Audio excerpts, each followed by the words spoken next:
Soprod et la RTI vous présentent en partenariat avec le 179, votre conseiller client de la CIE, 2 minutes pour comprendre.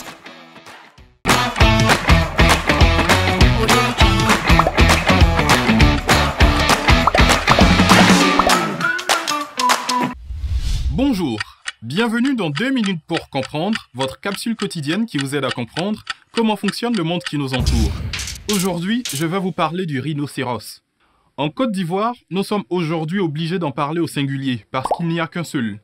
C'est en effet le dernier rhinocéros du pays qui fut transféré en 2017 de la région de Dimbokro à une réserve dans la région de Bouaké, au Onzi River Lodge précisément.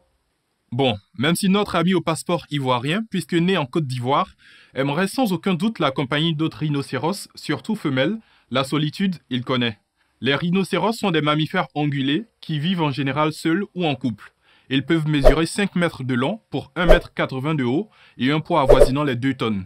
Le rhinocéros est le plus gros mammifère terrestre actuel après l'éléphant. Bien qu'il existe de nombreuses différences physiques entre les espèces, les rhinocéros ont tout de même certains points communs.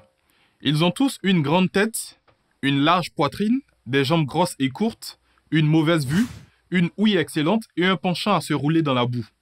Ce sont de puissants animaux à peau très épaisse. La face des rhinocéros porte une ou deux cornes plus ou moins droites ou courbées, souvent hautes de 1 mètre.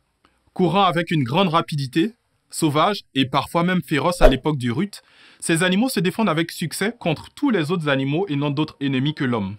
Chaque patte est dotée de 3 doigts se terminant chacun par une sorte de petit onglon, d'où l'empreinte caractéristique. Leur nourriture, essentiellement végétale, se compose de racines et de tiges. Parfois, ils sont responsables d'importants dégâts dans les plantations, mais en général, ils évitent les lieux habités.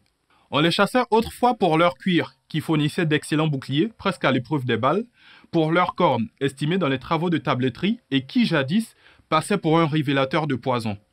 Bien que protégés, les rhinocéros continuent de nos jours à être les victimes des braconniers, surtout pour leurs cornes à laquelle il est prêté des vertus imaginaires. S'il est essentiel de protéger des braconniers cet animal menacé, il serait surtout judicieux d'expliquer aux gens qui croient en ces vertus imaginaires qu'il n'en est rien et qu'ils dépensent des sommes considérables inutilement. Je vous donne rendez-vous demain à la même heure pour un nouveau numéro de 2 minutes pour comprendre. Soprod et la RTI, en partenariat avec le 179, votre conseiller clientèle de la CIE, vous ont présenté 2 minutes pour comprendre.